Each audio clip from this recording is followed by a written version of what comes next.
எச்சில தூக்கி கடாச்சிட்டு போகிற மாதிரி தூக்கி போட்டு போயிட்டே இருப்பான் தெருநாயங்கிட்ட கடாச்சிட்டு நம்மளை சிக்கலில் மாட்ட வைக்கிறதுக்குன்னு ஒரு கூட்டம் இருக்கிறாங்க. அவங்கள பற்றி தான் இப்போ நான் இன்றைக்கி பேச போகிறேன். தயவு செஞ்சு கேளுங்க, ஸ்கிப் பண்ணிட்டு போயிடாதீங்க. ஏன்னா பெண்கள் வந்து பேசிக்காகவே வீக்கர் செக்ஷன். அதெல்லாம் அவுட் ஆஃப் ஃபேஷன், அதெல்லாம் ஓல்டு. எப்போ பாரு சும்மா உக்காந்துட்டு பூஜை பண்ணு, சாமி கும்பிடு, அதை பண்ணு இதை பண்ணுன்னு சொல்லிட்டு இருக்கிறேன். வணக்கங்க. இன்னைக்கு முக்கியமான விஷயத்தை பற்றி தான் பேச போகிறோம். ஏலம்பாக்கத்திலுடைய அந்த மாணவி விடுதியில் தங்கியிருந்த மாணவி வந்துட்டு இறந்துட்டாங்களா, மது அருந்திட்டு ஒரு அப்பார்ட்மெண்ட்டில் போயிட்டு ஃப்ரெண்டு வீட்டில் போயிட்டு இந்த மாதிரி பண்ணிவிட்டு பாவம் தஞ்சாவூரை சேர்ந்த அந்த மாணவி ஒரு கிராமத்து சூழ்நிலையிலேருந்து தான் அங்கே வந்திருக்காங்க. இங்கே வந்துட்டு இந்த மாதிரி வீணாகிட்டாங்க அவங்க வந்துட்டு. அதுக்கு ரொம்ப வருத்தமான விஷயந்தாங்க இது வந்துட்டு. ரொம்ப ரொம்ப வருத்தமான விஷயமா கூட, அதுக்கும் மேலே கேவலமான விஷயமும் கூட. ஏன்னா நம்ம பெண்கள் வந்துட்டு இவ்வளோ மோசமான இது மாதிரி ஆயிட்டாங்க அப்படின்னு நினைக்கும் போது ரொம்ப ரொம்ப வருத்தமாக இருக்குதுங்க. நம்மளுடைய தமிழ்நாட்டு பெண்கள் அப்படின்னு நினைக்கும் போது இன்னும் கஷ்டமாக இருக்குது, ரொம்ப வலிக்குது. நானும் ஒரு தமிழ் பெண்ணுன்றதுனால நம்ம எங்கே போயிட்டுருக்குறோம், எதை நோக்கி போகிறோன்னே தெரியல நமக்கு. ரொம்ப கஷ்டமாக இருக்குதுங்க. இது வந்துட்டு அந்த பெண்ணோடைய தப்புன்னு நான் சொல்ல முடியாது, பெற்றோர்கள் தப்புன்னு சொல்ல முடியாது. இதில் என்னன்னா சிக்கலில் நம்மளா போய் மாட்டிக்கலங்க, நம்மளை சிக்கலில் மாட்ட வைக்கிறதுக்குன்னு ஒரு கூட்டம் இருக்கிறாங்க. அவங்கள பற்றி தான் இப்போ நான் இன்றைக்கி பேச போகிறேன். தயவு செஞ்சு கேளுங்க, ஸ்கிப் பண்ணிட்டு போயிடாதீங்க. எப்படி போய் மாற்றோம், என்ன பண்ணுறாங்க, எப்படி நம்மளுக்கு வலை வீசி பிடிக்கிறாங்க அப்படின்றது தான் வந்துட்டு. ஒரு வலை வீசி பிடிக்கிறாங்கன்னு சொல்கிறது தப்பாக எதுவும் நான் சொல்ல வரலைங்க. நம்ம அறியாமையை எப்படிலாம் அவங்க வந்து பயன்படுத்திக்கிறாங்கன்றதை பற்றி தான் சொல்ல போகிறேன் நான். இதுக்குன்னு தனியாக ஒரு கும்பலே அலைகிறாங்கங்க. பெண்கள் ரொம்ப கவனமாக இருங்க, பெற்றோர்களும் கவனமாக இருங்க, பெண் பிள்ளைகள் ரொம்ப ரொம்ப கவனமாக இருக்கணுங்க. இதை வந்து வயசு வித்தியாசமே பார்க்க மாட்டுறாங்க. திருமணமான பெண்களாக இருந்தாலும் சரி, பள்ளிக்கூடம் போகிற பெண்களாக இருந்தாலும் சரி, கல்லூரிக்கு போகிற பெண்களாக இருந்தாலும் சரி, எந்த மாதிரியான பெண்கள் எந்த மாதிரியான மன உளைச்சலில் இருக்கிறாங்க, அவங்களுடைய சுச்சுவேஷன் என்ன அப்படின்னு பார்த்து ரொம்ப மன உளைச்சலில் இருக்கிறவங்களையோ இல்லை ரொம்ப ஸ்ட்ரெஸ்டாக இருக்கிறவங்களையோ பார்த்து தான் இந்த மாதிரி வந்துட்டு சமூக விரோதிகள் சிலர் வந்துட்டு மிஸ்யூஸ் பண்ணிக்கிறாங்க. ரொம்ப ரொம்ப கேவலமாக மிஸ்யூஸ் பண்ணுறாங்க. இதில் வந்து பல பெண்கள் ரொம்ப மாட்டிக்கிட்டு எப்படி சொல்லவும் முடியாமல் முழுங்கவும் முடியாமன்ற மாதிரி, மெல்லவும் முடியாமல் முழுங்கவும் முடியாமல் அப்படின்ற மாதிரி சொல்லுவாங்க தெரியுங்களா, அந்த மாதிரி நிலமையில போயிடுறாங்க. பல பெண்கள் உயிரையும் விட்டுடுறாங்க, வெளியில் தெரிய மாட்டேங்குது என்ன காரணத்துக்காக இறந்தாங்க அப்படின்ட்டு. சில குடும்பத்தில் இருக்கிறவங்களே எல்லாருமே சேர்ந்து தற்கொலை பண்ணின்னு இறந்து போயிடுறாங்க. இந்த மாதிரி பல பிரச்சனையில் மாட்டிக்கிறதுனால வந்துட்டு மானம் போயிடும், கௌரவம் போயிடும் அப்படின்னு சொல்லிட்டு அவங்க எப்படி பிடிக்கிறாங்கன்னாக்கா, எப்படி வந்துட்டு பிள்ளைங்களை மடக்கிறாங்க, ஏமாத்துறாங்க அப்படின்னாக்கா ஒன்றும் இல்லை. அவங்க என்ன ஆரம்பிக்கும் போது ஆண்கள் வந்து அணுகிறது கிடையாதுங்க. ஒரு பெண்களை வந்துட்டு மிஸ்யூஸ் பண்ணுறதுக்கு ஆண்களை வைத்து அணுகிறது கிடையாது. அதில் ரொம்ப ரொம்ப தெளிவாக கவனிங்க. பெண்களை வைத்தே அந்த ஆண்களோட ஏற்கனவே பழக்கமாக இருக்கிற பெண் சமூக விரோதிகளை வைத்தே தான் ஒரு பெண்ணை வந்து அணுகிறாங்க. இந்த மாதிரியான அசம்பாவிதமான சில தவறான காரியங்களுக்காக வந்துட்டு ஆரம்பத்திலே வந்துட்டு தவறான பழக்க வழக்கங்களை அந்த பெண்களுக்கோ, குடும்ப பெண்களுக்கோ, இல்லை திருமணமான பெண்களுக்கோ, இல்லை மாணவர்களுக்கோ வந்துட்டு இது பண்ணுறது கிடையாது.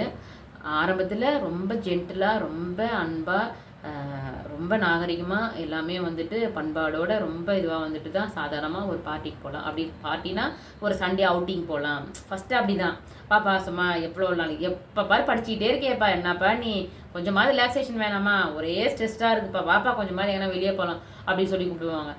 இந்த பிள்ளைங்க இல்லைல்லாச்சா எங்கள் வீட்டுக்கு தெரிஞ்சா திட்டுவாங்க, நான்லாம் வரமாட்டேன், எங்கள் வீட்டிலலாம் அப்படிலாம் வளர்க்கல அப்படின்னு சொல்லிட்டு இந்த பிள்ளைங்களும் சொல்லுவாங்க. ஆனால் அந்த பிள்ளைங்க அந்த கூப்பிட்டுட்டு போகணும்னு நினைக்கிறவங்க வந்துட்டு கொஞ்சம் ஒரு இதெல்லாம் ஜஸ்ட் ஒரு ஃபன் தானேப்பா, நம்ம ஏன்னா தெரியவா போகுது, நம்ம என்ன இங்கன்னா வெளியில் தானே தங்கி இருக்கோம், ஆசை தானே இருக்கும், என்ன அவங்க அம்மா பண்ண பார்த்துட்டே இருக்க போகிறாங்க அப்படின்னு சொல்லிட்டு நம்மளை வந்து கூப்பிட்டு போயிடுவாங்க. கூப்பிட்டு போயிட்டு வெளியில் போயிட்டு அவங்க வெளியில் கூப்பிட்டு போகிறோம். நம்ம போகும்போது பெண்களோட தான் போவோம், இல்லை கூட படிக்கிற சக மாணவர்கள் ஆண் நண்பர்களோடும் போவோம். அங்கே போயிட்டு அந்த இடத்துல வந்துட்டு இன்னும் சில பேரோட பழக விடுவாங்க. நம்மளை சாதாரணமாக பேசுறது, ஒரு ஐஸ்கிரீம் சாப்பிட்றது, இல்லை ஒரு லஞ்சோ, இல்லை அந்த மாதிரி ஒரு டின்னரோ, அந்த மாதிரி ஏதோ ஒன்று வாங்கி கொடுத்து பழகி விட்டு நம்மளை செலவு பண்ணவும் வைப்பாங்க. சிலர் வந்துட்டு நம்ம கொஞ்சம் காசு கையில் இருக்குது அப்படின்னா செலவு பண்ண வைப்பாங்க. காசு இல்லைன்னா அவங்களே செலவு பண்ணுவாங்க நம்மளுக்காக. அப்போ வந்து நம்மளுக்கு இன்னும் ஒரே ஜாலியாகிடும். நம்மளை நல்லா கவனிக்கிறாங்க, நம்மளை நல்லா பார்த்துக்கிறாங்க, பாசமாக இருக்கிறாங்க. பாசமாக பேசியே தாங்க கவுத்துருவாங்க பெண்களை. ஏன்னா பெண்கள் வந்து பேசிக்காகவே வீக்கர் செக்ஷன். நான் சொல்கிறேனே தப்பாக நினச்சிக்காதீங்க. எல்லா பெண்களுமானா ஆமாம், எனக்கு தெரிஞ்சு 99% பெண்கள் வீக்கர் செக்ஷன் தான். எவ்வளோ போல்டாக இருந்தாலும் சரி, எப்படியாப்பட்ட தைரியமான பெண்களாக இருந்தாலும் சரி, அவங்க ரொம்ப ஸ்ட்ரெஸ்டாக இருக்கும்போது, ரொம்ப அவங்க மன உளைச்சலில் ரொம்ப கஷ்டத்தில் இருக்கும்போது, யாரோ ஒருத்தர் வந்துட்டு அவங்களுக்கு ஒரு ஆறுதலாக 2 வார்த்தை பேசிட்டாங்கன்னு வச்சுக்கோங்களேன், அன்பாக பேசிட்டாங்கன்னா, பெண்கள் அதிகமாக எதிர்பார்க்கறது அன்பு தாங்க. நம்ம துணையாகட்டும், திருமணமான பெண்கள் ஆகட்டும், இல்லை இப்போ மாணவிகளாகட்டும், யாருமே ஒரு அன்பாக ஒரு வார்த்தை பேசுகிறாங்கன்னாக்கா டபாலும் அவங்க மேலே சாஞ்சிடுவாங்க. அவங்க பக்கம் டக்குன்னு அவங்களுக்கு போயிடும் எல்லாமே. வீட்டில் யார் என்ன நல்லது சொன்னாலும் அவங்க சொல்கிறது காதுலேயே விழாது. நல்லது சொல்கிறவங்க தான் எதிரியாகவே பார்ப்பாங்க. இன்னும் கேட்டிங்கனாக்கா, அந்த நம்மளுக்கு ஆசையாக பேசி நம்மளை மயக்கிறாங்க பார்த்தீங்களா, அவங்க மேலே தான் நம்மளுக்கு பாசம், அன்பு, அவங்க மேலே தான் நம்பிக்கை இருக்கும். அப்படி நம்பி தான் மோசம் போகிறாங்க நிறையா பெண்கள். இந்த மாதிரி பெண்களை, சின்ன பிள்ளைங்களாகட்டும், திருமணமான பெண்களாகட்டும், ஃபஸ்ட்டு ஒரு முதல் படி இப்படி தான் வெளியில் கூப்பிட்டு போகிறாங்க.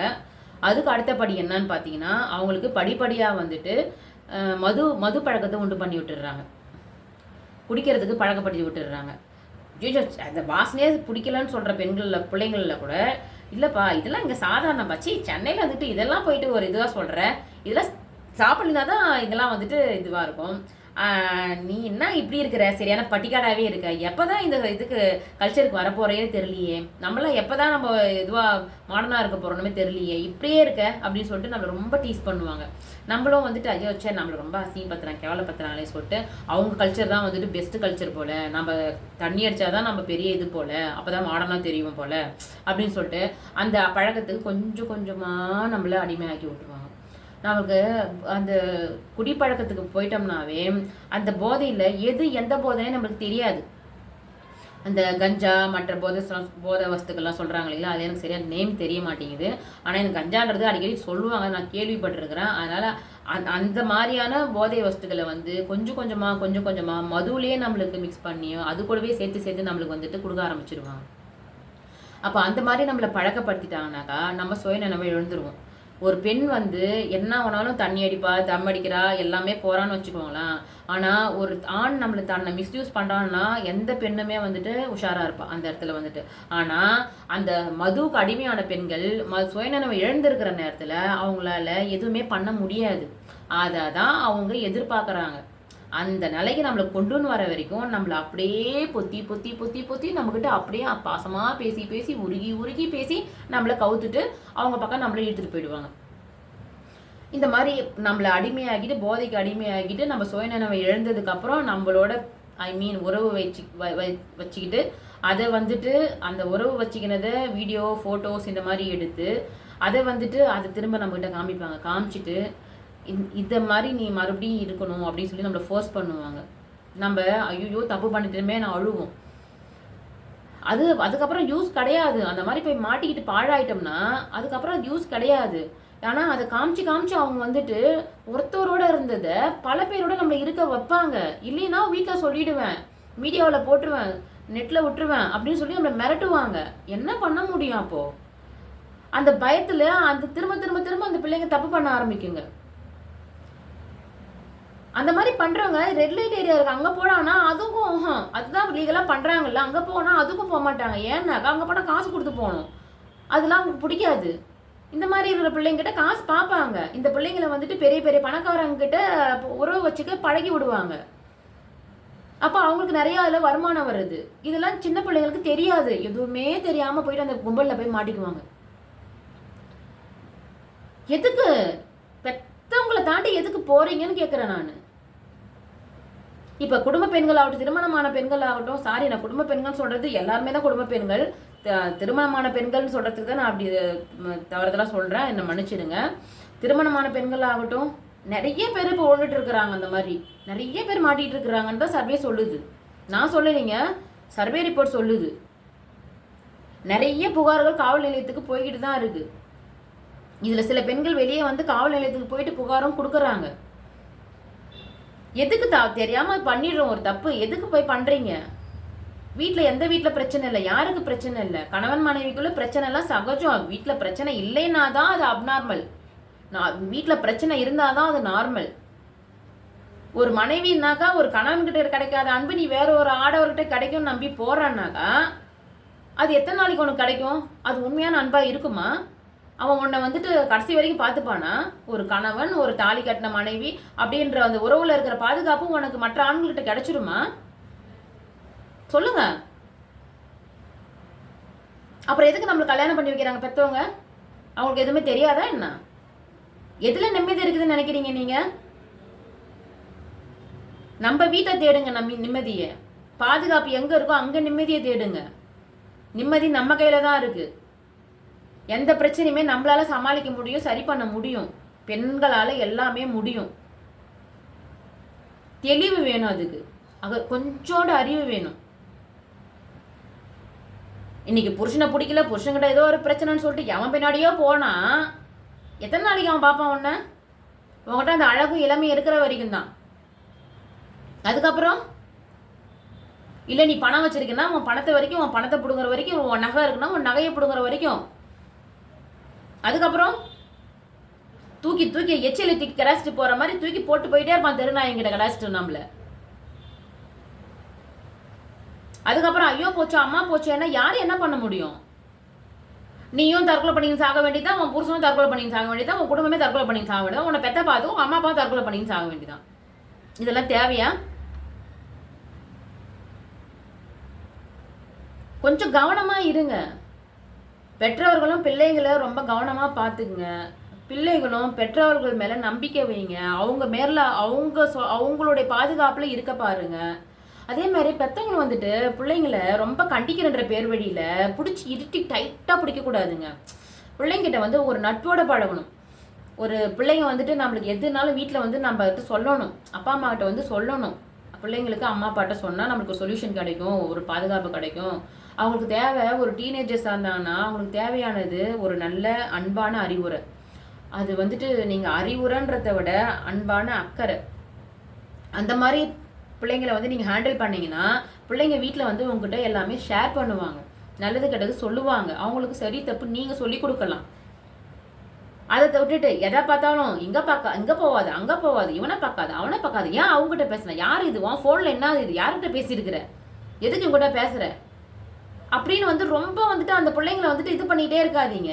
ஒரு சாதாரணமாக ஒரு நட்போட பேசுறது பழகுறத கூட நம்ம வந்துட்டு அது இப்போ ஆனால் இப்போ இருக்கிற காலகட்டத்துக்கு பெற்றோர்களோட பயம் கரெக்டு தான் நான் சொல்லுவேன். எதுக்கு தான் அவங்க பயப்படாமல் இருக்க முடியும் சொல்லுங்க? ஆனால் அது நீங்கள் பயப்படுறது ரைட்டு. அதை வந்து ரொம்ப திணிக்காதீங்க பிள்ளைங்க மேலே. கவனிங்க, பிள்ளைங்களை கவனிங்க, விட்டு பிடிங்க. அதை தான் சொல்ல வரேன். எதுவுமே பிள்ளைங்க உங்ககிட்ட சொல்கிற அளவுக்கு அவங்ககிட்ட ரொம்ப ஃப்ரெண்ட்லியாக இருங்க. அப்படியே விட்டுற சொல்லு இல்லை, யார்கிட்ட வேணாலும் பேசி யார்கிட்ட வேணாலும் பழகுன்னு நான் சொல்ல வரல. அவங்க யார்கிட்ட பேசுகிறாங்க, அவங்க வீடு போக்குவரத்து, அது எல்லாமே உங்கள் பிள்ளைங்களாவே உங்ககிட்ட சொல்கிற அளவுக்கு நீங்கள் தான் உங்கள் பிள்ளைங்களை வந்துட்டு பழக்கி வைக்கணும். அந்த மாதிரி நம்மக்கிட்ட பிள்ளைங்க நான் எல்லா எதுவுமே என் பிள்ளையாண்ட சொல்லும் அப்படின்ற மாதிரி நீங்கள் தான் அவங்கள பிள்ளைங்களை வந்துட்டு சரியாக வளர்க்கணும். பெற்றவர்கிட்டயே அந்த தப்பு இருக்குது. அதே மாதிரி பிள்ளைகளும் வந்துட்டு நம்பி நம்மளை அனுப்புகிறாங்க, படிக்கிறதுக்கு தானே ஹாஸ்டலுக்கு அனுப்புகிறாங்க. எதுக்கு அந்த மாதிரி தேவையில்லாத வேலை பண்ணணும்? இல்லை, இந்த ஒரு 50 வருஷமா நாடு எங்கே போயிட்டு இருக்குன்னே தெரியல. இந்த 50 வருஷத்துல ரொம்ப கேவலமாயிடுச்சு, ரொம்ப ரொம்ப நாசமாயிட்டு போகுது. எல்லாமே இந்த சொசைட்டியில் ஒரு ஸ்டேட்டஸ் கல்ச்சர், அது என்னது இதுதான் எல்லாமே கல்ச்சர் கல்ச்சர் கல்ச்சர்னு பேசுகிற மாதிரி வருது. எது கல்ச்சர்னே தெரியல. கலாச்சாரம் நாகரிக பண்பாடு அப்படின்னா அப்படின்னா என்னங்க அப்படின்னு கேட்குறாங்க பிள்ளைங்க. அப்படி கேட்குற பிள்ளைங்க தான் இப்படி பாடங்கத்தில் போய் விழுதுங்க. ஒரு வழிபாட்டு முறையை நம்மளுக்கு எதுக்கு சொல்லி கொடுக்குறாங்க சொல்லுங்க? வீட்டில் நீங்கள் எந்த சாமி வேணாலும் கும்பிடுங்க, எந்த மதமாக வேணாலும் இருந்துக்கோங்க. ஒரு பெண் பிள்ளைகளுக்கு இதுதான் சரி, இதுதான் தப்பு, இப்படி இருக்கணும் அப்படி இருக்கணும் அப்படின்னு சொல்லிட்டு பெரியவங்க எதுக்கு நம்மளுக்கு ஒன்று ஒன்றா சொல்லி கொடுத்து வளர்க்குறாங்க? அதை நம்ம ஃபாலோ பண்ணுறோமா, பின்பற்றுறோமா சொல்லுங்க? அதெல்லாம் அவுட் ஆஃப் ஃபேஷன், அதெல்லாம் ஓல்டு. எப்போ பாரு சும்மா உக்காந்துக்கிட்டு பூஜை பண்ணு, சாமி கும்பிடு, அதை பண்ணு இதை பண்ணுன்னு சொல்லிட்டு இருக்கிற அப்படின்னு சொல்கிற பிள்ளைங்க தான் இப்படி பாழா போகுதுங்க. அந்த பயம் வேணும். அந்த பயன்றதோட பாதுகாப்பு, பெற்றவர்கள் நம்மளுக்கு கொடுக்குற பாதுகாப்பு, அது வந்துட்டு அந்த ஒரு அந்த அடக்கா ஒடுக்கம் அப்படின்னு சொல்கிறோம் பார்த்தீங்களா? அந்த அடக்க ஒடுக்கம் நம்ம வந்துட்டு ஒரு அடிமைத்தனம். இப்போ நம்மளை வந்து மிஸ்யூஸ் பண்ணுறாங்க பார்த்தீங்களா? அவங்க எப்படி தெரியுமா நம்மளை இது பண்ணுவாங்க? நீ வந்து ரொம்ப அடிமையாக இருக்கிற, உன் புருஷன்கிட்ட ரொம்ப அடிமையாக இருக்கிற, இந்த பெண் உரிமை முக்கியம், இதெல்லாம் அடிமைத்தனம், அதை தாண்டி வெளியே வா அப்படின்னு சொல்லி நம்மளை வந்து அப்படியே இது பண்ணி பேசுவாங்க. நம்மளை அப்படியே உசுப்பேத்தி விடுவாங்க நல்லா. ஓ நம்ம வீட்டுக்கார்ட்ட ரொம்ப அடிமையாக இருக்கிறோம் போல அப்படின்னு சொல்லிட்டு நம்மளுக்கு ஒரு மாதிரி அப்படியே பிரெயின் வாஷ் பண்ணி விட்டுருவாங்க. நம்மள அப்படியே மிதப்போம். நம்ம இயல்பான இடத்துல இருந்துட்டு நம்ம அப்படியே மிதக்க ஆரம்பிச்சிருவோம். சே, நம்ம வீட்டுக்காரர் நம்மளுக்கு எப்படிலாம் அடிமையாக வச்சிருந்துருக்கிறாரு, நம்மளுக்கு இவ்வளோ நாளாக தெரியலையே, எவ்வளோ கொடுமைக்காரனாக இருந்திருக்கிறாரு அப்படின்னு தான் நம்மளுக்கு யோசிக்க தோண வச்சிருவாங்க. சின்ன பிள்ளைங்களை மாணவிகளை எப்படி இப்போ இது பண்ணுறாங்கன்னாக்கா, பிரெயின் வாஷ் பண்ணுவாங்கன்னாக்கா, என்ன நீ இந்த காலத்தில் போய் இப்படி இருக்கிற, ஒரு பட்டிக்காடாக இருக்கிற, எதுவுமே தெரியல உனக்கு, சே என்ன ஒரு தம் அடிக்க மாட்டேற, ஒரு தண்ணி அடிக்க மாட்டேன்னாக்கா, என்ன நீ என்ன எந்த இடத்துல இருக்கிற நீ, உனக்குன்னு ஒரு ஸ்டேட்டஸ் வேணாம். எது ஸ்டேட்டஸு? தண்ணி அடிக்கிறது தம் அடிக்கிறது தான் ஸ்டேட்டஸா? அப்படிதான் இப்போ சொல்லி நம்மளை எல்லாருமே உசுப்பேத்தி விடுறாங்க பிள்ளைங்களை எல்லாத்தையும். ஒரு பொண்ணை இப்போ ஆனால் ஒரு தண்ணி அடித்து ஒரு மது அருந்தி இப்போ ஒரு பெண் புள்ள செத்து போச்சுன்னு சொல்கிறது எவ்வளோ பெரிய விஷயம். ஆனால் யாருக்குமே அது ஒரு பெரிய விஷயமா தெரிஞ்ச மாதிரியே இல்லைங்க. போ எல்லாம் தான் நடக்குது, எல்லாம் தான் தண்ணி அடிக்குதுங்க, எதுங்க ஒழுங்காக இருக்குதுங்க? இப்போ பொம்பளைங்க எல்லாம் தான் பாரில் உட்காந்து தண்ணி அடிக்குதுங்க, டாஸ்மாகில் போய் நின்று வாங்குதுங்க, இப்படி தான் சொல்கிறாங்க எல்லாரும் எனக்கு தெரிஞ்சு. ஆனால் உயிர் துடிக்குதுங்க. யாரோ பெத்த புள்ள தான் இருந்தாலும் நமக்கு உயிர் துடிக்குது. நானும் ஒரு பெண் தான். அந்த தாயோட இடத்துல இருந்து பாருங்க, அந்த பிள்ளைய பெத்தவங்களுக்கு எப்படி வயிறு எரியும்.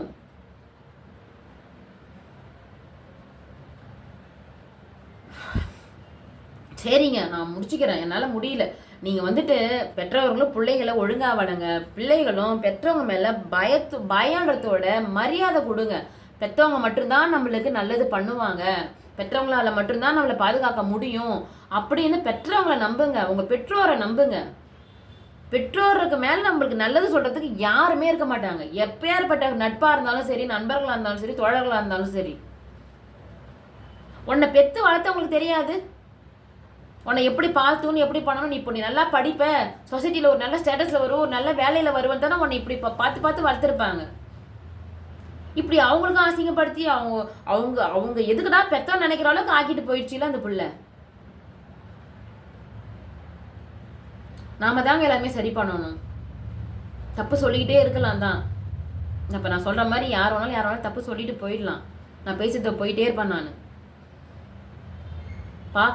பார்க்குறவங்க கொஞ்சமாவது உணர்ந்து அதை வந்துட்டு எப்படி சரி பண்ணணும், நம்ம வீட்டில் நம்ம பிள்ளைங்கிட்டையோ நம்ம பெற்றவங்ககிட்டயோ நம்ம குடும்பத்தாருக்கிட்டையோ எப்படி நடந்துக்கணும் போகணுன்றதெல்லாம் அவங்கவுங்க தாங்க சரியாக பார்த்துக்கணும். நான் பேசுறதுல என்ன தப்பு இருந்தேன்னா என்னை மன்னிச்சுங்க. எதுவும் தப்பாக நான் பேசியிருக்க மாட்டேன். இது என்னை அறியாமல் நான் வந்து எமோஷனில் ஏதோ தப்பாக பேசிட்டேன், கோவத்தில் ஏதோ தப்பாக பேசிட்டேன்னா என்னை தயவு செஞ்சு மன்னிச்சிடுங்க. நன்றி, வணக்கங்க.